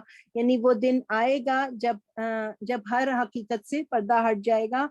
وہ چیخ اٹھیں گے کہ پناہ با خدا، اور جو کچھ بھی ان کا کیا دھرا ہے اسے لے کر ہم غبار کی طرح اڑا دیں گے. بس وہی لوگ جو جنت کے مستحق ہیں اس دن اچھی جگہ ٹھہریں گے اور دوپہر گزارنے کو عمدہ مقام پائیں گے. نبی کریم صلی اللہ علیہ وسلم نے فرمایا کہ قسم ہے اس ذات کی جس کے ہاتھ میں میری جان ہے، قیامت کا عظیم الشان اور خوفناک دن ایک مومن کے لیے بہت ہلکا کر دیا جائے گا، حتیٰ کہ اتنا ہلکا جتنا دنیا میں ایک فرض نماز پڑھنے کا وقت ہوتا ہے.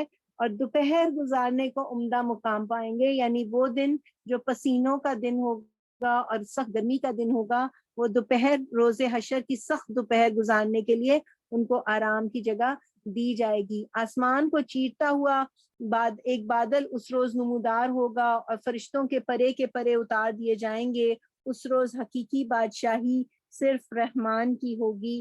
اور نبی کریم صلی اللہ علیہ وسلم نے فرمایا کہ اللہ تعالیٰ ایک ہاتھ میں آسمانوں اور دوسرے ہاتھ میں زمین کو لے کر فرمائے گا میں ہوں بادشاہ، میں ہوں فرما روا. اب کہاں ہیں وہ زمین کے بادشاہ، کہاں ہیں وہ جبار اور کہاں ہیں وہ متکبر لوگ. بادشاہی ابھی بھی اللہ کی ہے. یہ تو انسان کو اللہ کا دیا ہوا اختیار ہے کہ جس کی بنا پہ وہ کبھی نمرود بن گیا اور کبھی فرعون بن گیا. اور یہ لیکن اس دن اللہ تعالیٰ کی طرف سے یہ اعلان ہوگا اور وہ منکرین کے لیے بڑا سخت دن ہوگا. ظالم انسان اپنا ہاتھ چبائے گا اور کہے گا کہ کاش میں نے رسول کا ساتھ دیا ہوتا، ہائے میری کمبختی، کاش میں نے فلاں شخص کو دوست نہ بنایا ہوتا. دیکھیے کہ یہ دو باتیں ہیں جن کی جو فرسٹریشن ہوگی، جس میں ہاتھ چبائے گا، یعنی دو باتوں کا انتہائی دکھ ہوگا. ایک بات، کاش میں نے رسول کا ساتھ دیا ہوتا، کاش میں نے اس رستے پر چلا ہوتا، میں نے وہ کام کیے ہوتے جو رسول کا ساتھ دینے والوں نے کیے. نبی کریم صلی اللہ علیہ وسلم اپنی ذمہ داری امت کو دے کر امت کی طرف منتقل کر کے چلے گئے. آپ نے فرمایا حجۃ الوداع کے موقع پر یہاں پہ جو لوگ موجود ہیں وہ ان تک پہنچا دیں جو یہاں موجود نہیں ہیں. آپ کے بعد امت میں یعنی وہ تحریک وہ یہ کام بپا رکھا اور وہ قافلہ چلتا رہا اور دین ہم تک پہنچا.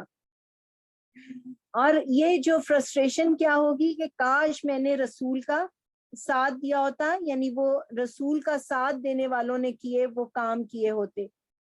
اور پھر دوسری کیا، کاش میں نے فلاں شخص کو دوست نہ بنایا ہوتا، اس کے بہکائے میں آ کر میں نے وہ نصیحت نہ مانی جو میرے پاس آئی تھی. شیطان انسان کے حق میں بڑا ہی بے وفا نکلا. اور دیکھیے کہ یہ جو بات آ رہی ہے کہ دوست نہ بنایا ہوتا. ہم دوستیوں کی صرف بچوں کی نہیں بلکہ اپنی دوستیاں بھی ہم دیکھ کے بنائیں. نبی کریم صلی اللہ علیہ وسلم نے فرمایا نا کہ آدمی اپنے دوست کے دین پر ہوتا ہے. تو میری دوستیاں ہم دوست کیا رشتہ داریاں اللہ کی بنائی ہوئی ہوتی ہیں، دوستیاں ہم اپنی مرضی سے کر رہے ہوتے ہیں نا. ہم ہماری اپنی چوائس ہوتی ہے کہ ہم کن کے ساتھ بیٹھنا اٹھنا اپنی باتیں شیئر کرنا پسند کرتے ہیں، کیونکہ ان کے پھر آہستہ آہستہ کیا ہوتا ہے ہم ان کے لائف سٹائل کو ایکسیپٹ کرنے والے بن جاتے ہیں. جو بات آتی ہے کہ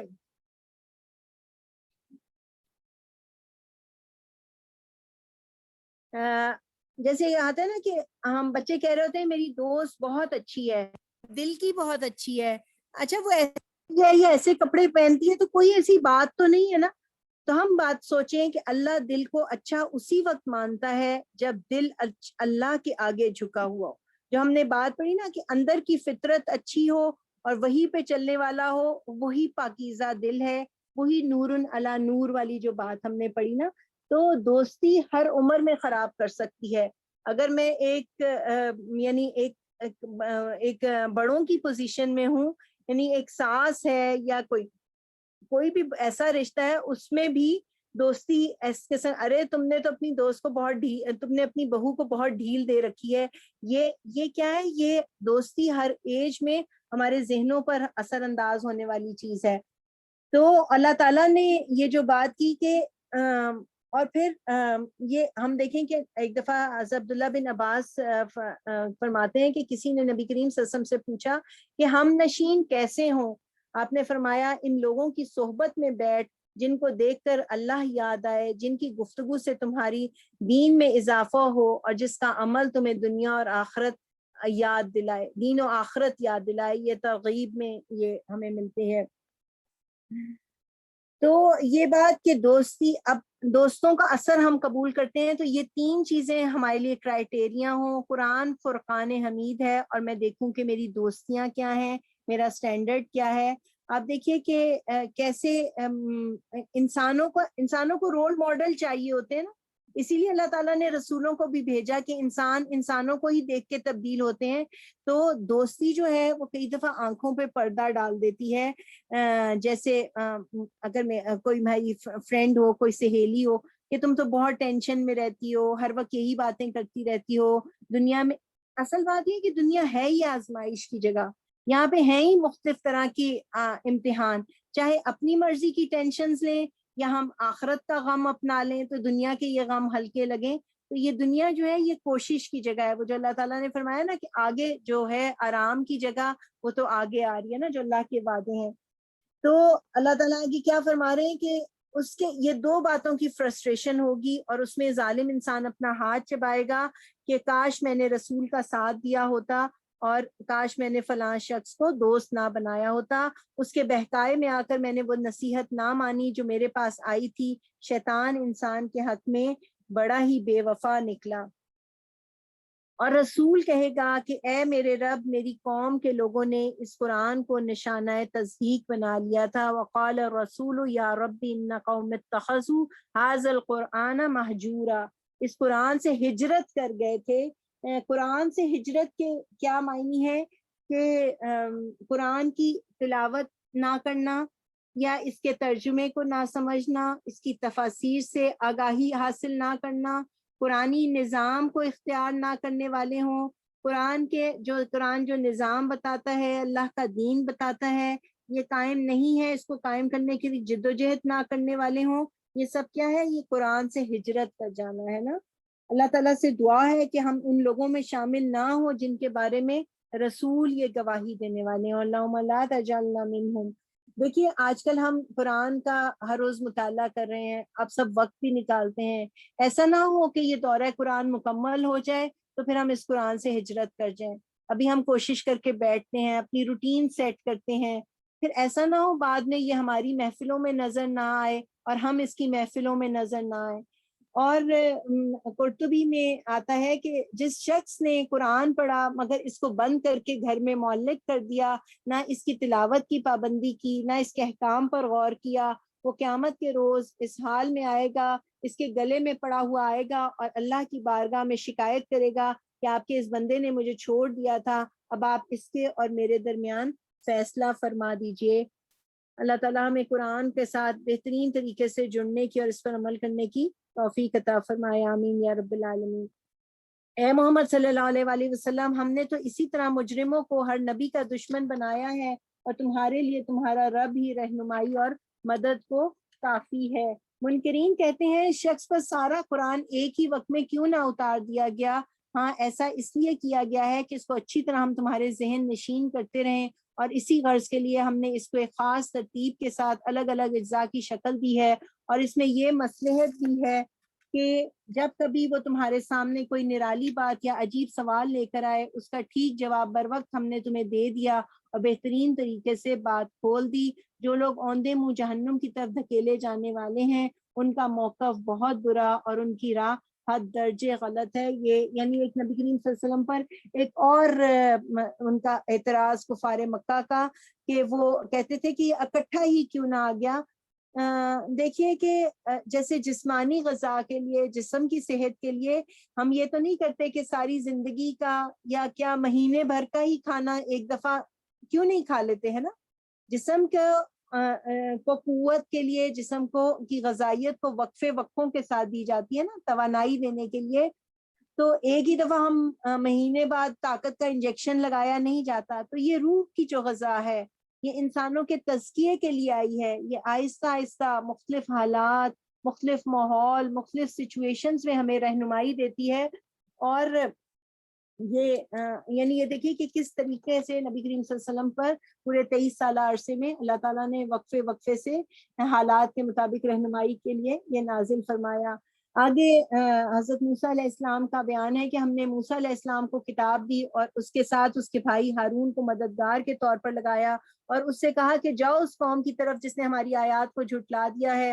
آخرکار ان لوگوں کو ہم نے تباہ کر کے رکھ دیا۔ یہی حال قوم نوح کا ہوا، جب انہوں نے رسولوں کی تکذیب کی، ہم نے ان کو غرق کر دیا اور دنیا بھر کے لوگوں کے لیے ایک نشان عبرت بنا دیا، اور ان ظالموں کے لیے ایک دردناک عذاب ہم نے مہیا کر رکھا ہے۔ اسی طرح عاد اور سمود اور اصحاب الرس اور بیچ کی صدیوں کے بہت سے لوگ تباہ کیے گئے۔ ان میں سے ہر ایک کو ہم نے پہلے تباہ ہونے والوں کی مثالیں دے دے کر سمجھایا، اور آخرکار ہر ایک کو غارت کر دیا۔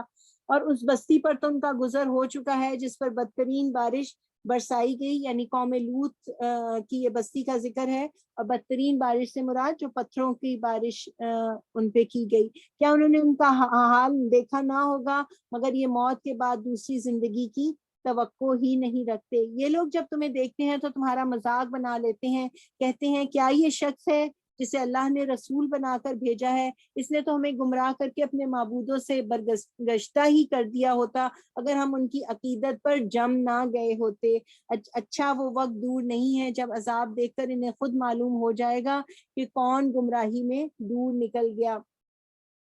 معبودوں کی عقیدت پہ جو جمنا ہے نا، جو غیر اللہ، جو شرک کا معاملہ ہے، ہم دیکھیں کہ یہ ہمارے ملکوں میں اس قدر شدت سے ہے کہ یعنی کئی دفعہ ہمیں سعودی عربیہ میں رہتے ہوئے اس چیز کا احساس نہیں ہو پا رہا ہوتا۔ میں لاہور میں اندرون شہر کی طرف جہاں پہ ایک مزار ہے، میں وہاں گئی، ہم تو دور سے سڑک سے گزرتے ہوئے جب ہم میٹرو بس سے ادھر سے گزر رہے تھے تو بالکل لوگ اس طرح سے چل رہے تھے جیسے ایک بیت اللہ میں ایک ادب اور تعظیم سے لوگوں کی ایک جو ایک لائن کی صورت میں رو بنا کے لوگ اس میں جا رہے تھے، بالکل ایک یعنی اتنی، اور ایک پوری بس کا جو مسافر وہاں اترے تو وہاں پہ جو لوگ تھے وہ بالکل ننگے پیر عقیدت میں کہ جوتیاں اتار، یعنی یہ دیکھیے کہ کس قدر عقیدت پہ جمے۔ اب ان لوگوں کو اللہ کی بات بتانا یا حق کی بات بتانا، یہ کس کی ذمہ داری ہے؟ وہ لوگ جو علم رکھتے ہیں، جن کو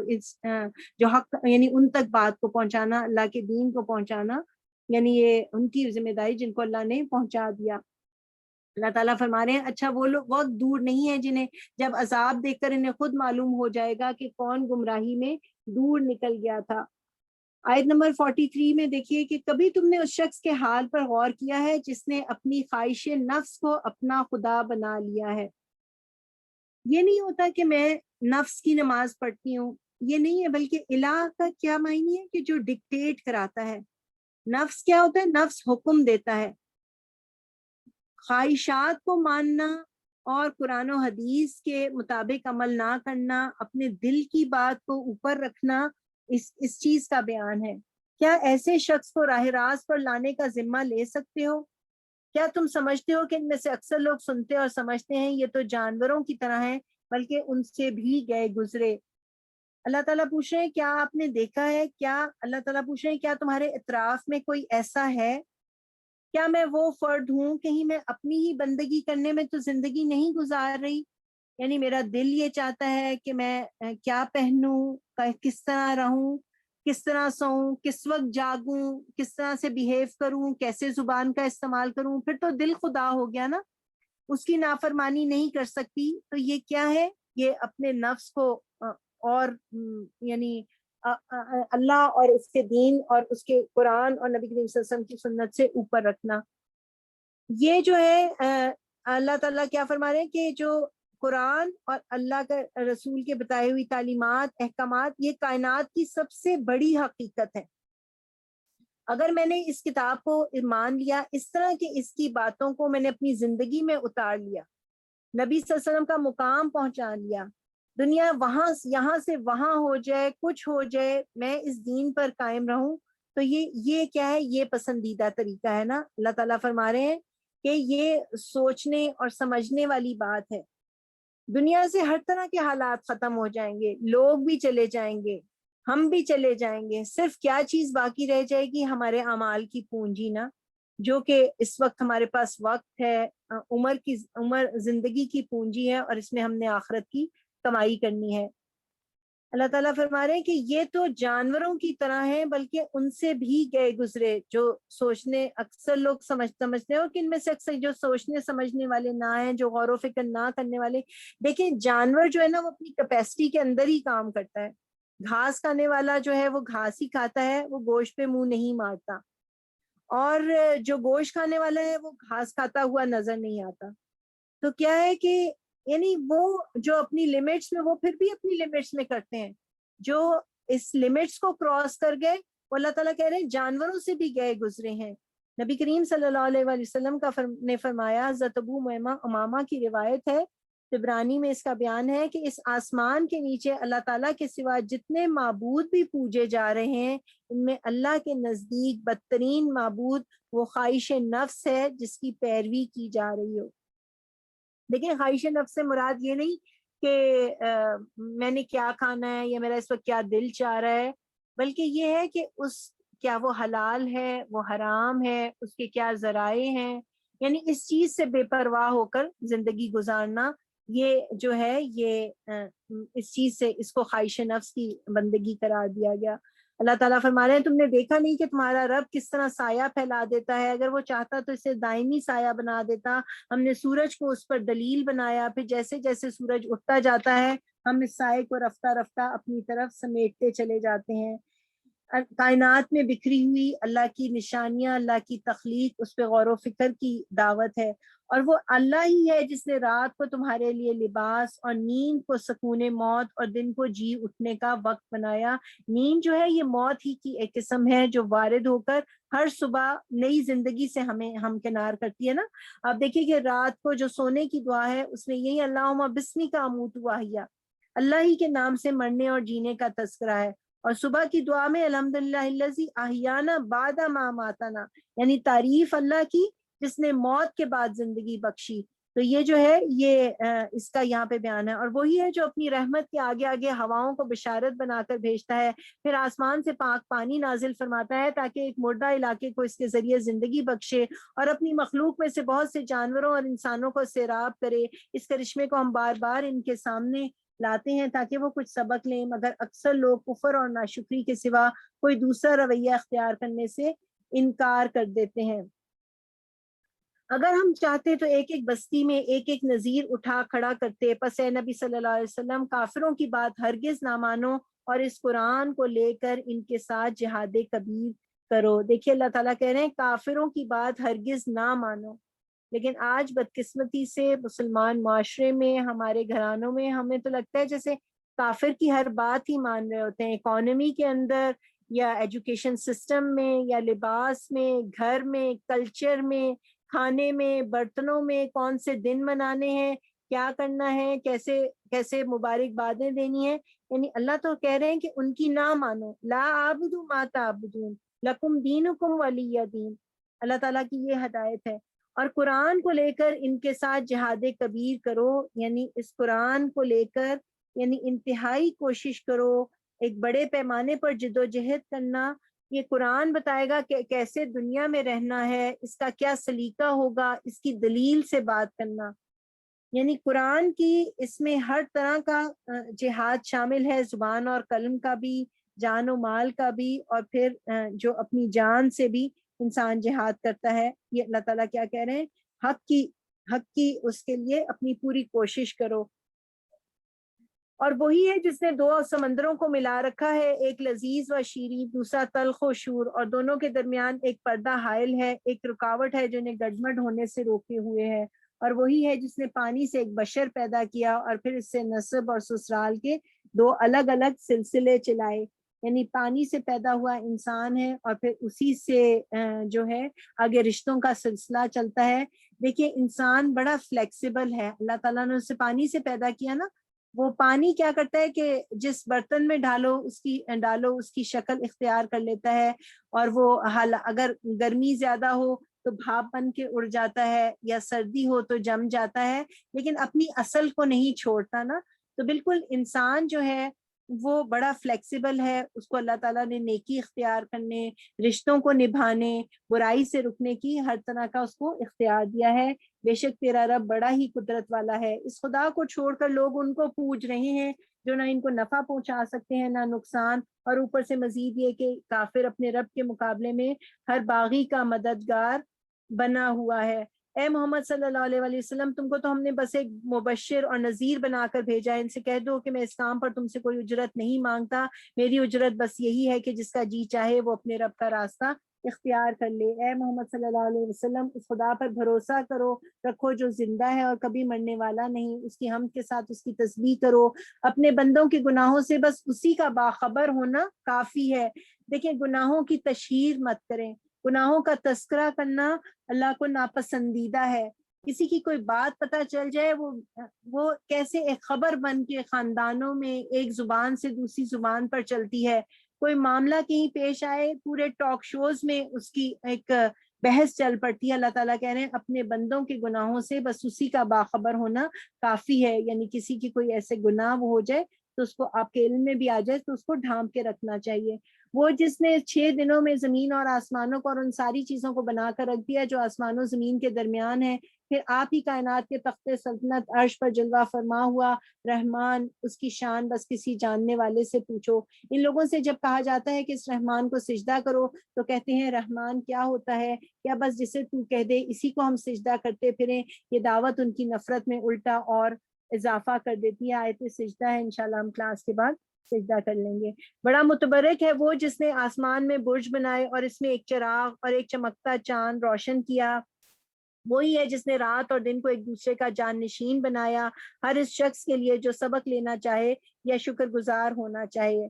یہ دیکھیے یہ رکوع بہت اہم ہے. آگے آخری رکوع ہے. رحمان کے اصلی بندے وہ ہیں جو زمین پر نرم چال چلتے ہیں. عباد الرحمان کی شخصیت کیسی ہوتی ہے؟ اللہ کے رحمان اللہ کی صفت جس کی وجہ سے پوری دنیا میں اللہ کی رحمت نظر آتی ہے. اس کے بندے کیسے ہیں؟ جو زمین پر نرم چال چلتے ہیں. چال کیا ہے؟ یہ ظاہری چیز ہے اور باطن کا آئینہ دار ہوتی ہے. اکڑ کے چلنے والے کی پرسنالٹی اور ہوتی ہے، اور ایک ہمبل جو پرسنالٹی ہے اس کی چال اور ہوتی ہے. اور یعنی کوئی ہمبل پرسنالٹی ہے یا کیسی اکڑ والی میری شخصیت ہے، یعنی کوئی میرے سے بات نہیں کر سکتا. عورت کے لیے بھی باوقار چال کا آتا ہے نا، کہ اٹھلا کر ناز و انداز سے دکھاتے، حیا کے ساتھ چلنا.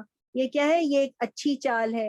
یہ مومنین کی صفات کا ایک سیٹ اللہ تعالیٰ نے ہمارے سامنے رکھا ہے، اس کا بیان آ رہا ہے. اور کہ رحمان کے اصلی بندے یہ لوگ ہوتے ہیں کہ زمین پر نرم چال چلتے ہیں، ان کے منہ آئے تو کہہ دیتے ہیں کہ تم کو سلام. جہالت ایک رویہ ہے نا، اس کے لیے کہا گیا ہے کہ اگنور کرو. اور اس وقت جاہلوں کا جو لیڈر ہے وہ ہمارا میڈیا ہے. یعنی آپ دیکھیں کہ انٹرنیٹ میں جو ٹاک شوز ہیں یا جو چیزیں یہ آتی ہیں، ہر چیز ہمیں کنفیوز کرنے والی ہوتی ہے نا. یعنی جان کے ایک سنی، ایک شیعہ، ایک بریلوی، ایک پی ٹی آئی والے، ایک نون لیگ، ایک جماعت والے، یعنی ان کو اکٹھے بٹھاتے ہیں. جب ہم بیٹھتے ہیں تو ہم کم کنفیوز ہوتے ہیں، اٹھتے ہیں تو زیادہ کنفیوژن کا شکار ہوتے ہیں نا.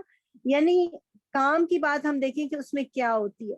تو اللہ تعالیٰ کیا فرما رہے ہیں کہ جاہل جب ان کے منہ آئیں تو کہہ دیتے ہیں کہ قالوا السلام. یعنی کوئی کہتا ہے نا کہ میرے منہ لگ کے دکھائیے، تو وہ کیا کہتے ہیں؟ قالوا السلام. دیکھیے کہ ایک یہ ہماری شخصیت کی ٹریننگ کا ایک سیٹ ہے. میری آپ کی شخصیت نا کئی دفعہ ملٹی ڈائمینشنل ہو جاتی ہے. کس لحاظ سے؟ کہ وہ گھر میں تو چیختی چلاتی ہے، لیکن ایک شخصیت باہر ہے، اپنی سہیلیوں میں ہے، اپنے خاندان میں ہے. تو ہم سب اپنا اپنا جائزہ لینے والے ہوں. اور کیا پہلی بات آئی کہ اکڑ کر چلنے والے نہ ہونا. جیسے ایک چال جو ہو وہ نرم چال ہو، جو ہمبل پرسنالٹی کو شو کرنے والی ہو. اور ایک جاہل آئے تو سلام کہتے ہیں، یعنی بیکار کی بحثوں میں نہیں الجھتے، جو اپنے رب کے حضور سجدے اور قیام میں راتیں گزارتے ہیں. مومن کی راتیں لہو و لعب میں، نیٹ کی گندگی میں ملوث ہو کے نہیں گزرتی، بلکہ وہ دن کے شاہ سوار اور رات کے راہب ہوتے ہیں. اور جو دعائیں کرتے ہیں یہ ہم ضرور دعا یاد کرنے والے ہوں. ربنا اصرف عنا عذاب جہنم ان عذابها کان غراما. اے ہمارے رب، جہنم کے عذاب سے ہم کو بچا لے، اس کا عذاب تو جان کا لاگو ہے. وہ تو بڑا ہی برا مستقر اور مقام ہے. کوئی تھوڑی دیر کے لیے وہاں جائے یا ہمیشہ رہے، وہ بڑا ہی برا مقام ہے. جو خرچ کرتے ہیں تو نہ فضول خرچی کرتے ہیں نہ بخل. یہ ایک معاشی رویہ، اکنامکلی کیسے ہوتے ہیں اس کا بیان آ رہا ہے کہ اچھا مسلمان وہ ہے، اللہ عباد الرحمان وہ ہوتے ہیں جو خوبصورت انداز میں خرچ کرتے ہیں. یہ تربیت جو ہے یہ بچپن کی پاکٹ منی سے شروع ہونی چاہیے نا. یعنی ضرورت سے زائد خرچ کرنا یہ فضول خرچی کہلاتا ہے، اور ضرورت سے کم خرچ کرنا یہ بخل کہلاتا ہے. ایک اعتدال کے مطابق درمیانہ خرچ کرنا یہ بیلنس خرچ کہلاتا ہے نا. فضول خرچی کیسی؟ اشتہاروں کو دیکھ کے خرچ کرنا. ہم ضرور خود بھی اور اپنے بچوں کو بھی نیڈز اینڈ وانٹس کا فرق سکھانے والے ہوں. پھر آگے دیکھیے کہ اللہ کے سوا کسی اور معبود کو نہیں پکارتے. یہ عقیدے کی درستگی کی بات آ رہی ہے. اللہ کی حرام کی ہوئی کسی جان کو ناحق ہلاک نہیں کرتے، یعنی اپنے غصے میں اپنے آپ پہ قابو رکھتے ہیں. یعنی نہ میری زبان سے نہ میری ہاتھ سے کسی مومن کو تکلیف پہنچنے والی ہو. اللہ کو خوف، طمع، امید کے ساتھ پکارنے والے ہو. فرما برداری، اطاعت صرف اللہ کی، یعنی اللہ کے سوا کسی معبود کو نہیں پکارنا. اور نہ زنا کے مرتکب ہوتے ہیں، یعنی اپنے جنسی رویے پر کنٹرول رکھنے والے ہوتے ہیں. یہ کام جو کوئی کرے وہ اپنے گناہ کا بدلہ پائے گا. قیامت کے روز اس کو مقرر عذاب دیا جائے گا اور اسی میں وہ ہمیشہ ذلت کے ساتھ پڑا رہے گا. اللہ یہ کہ کوئی ان گناہوں کے بعد توبہ کر چکا ہو اور ایمان لا کر عمل صالح کرنے لگا ہو. ایسے لوگوں کی برائیوں کو اللہ بھلائیوں سے بدل دے گا اور وہ بڑا غفور الرحیم ہے. جو شخص توبہ کر کے نیک عملی اختیار کرتا ہے وہ تو اللہ کی طرف پلٹ آتا ہے جیسا کہ پلٹنے کا حق ہے. ان اللہ یحب التوابین و یحب المتطہرین، یعنی اللہ توبہ کرنے والوں سے محبت رکھتا ہے. اور رحمان کے بندے وہ ہیں جو جھوٹ کے گواہ نہیں بنتے. دیکھیں ایک اور ان کی خوبی آئی کہ وہ لغو چیز کے الذین لا یشہدون الزور، جو اور کسی لغو چیز سے ان کا گزر ہو جائے تو شریف آدمیوں کی طرح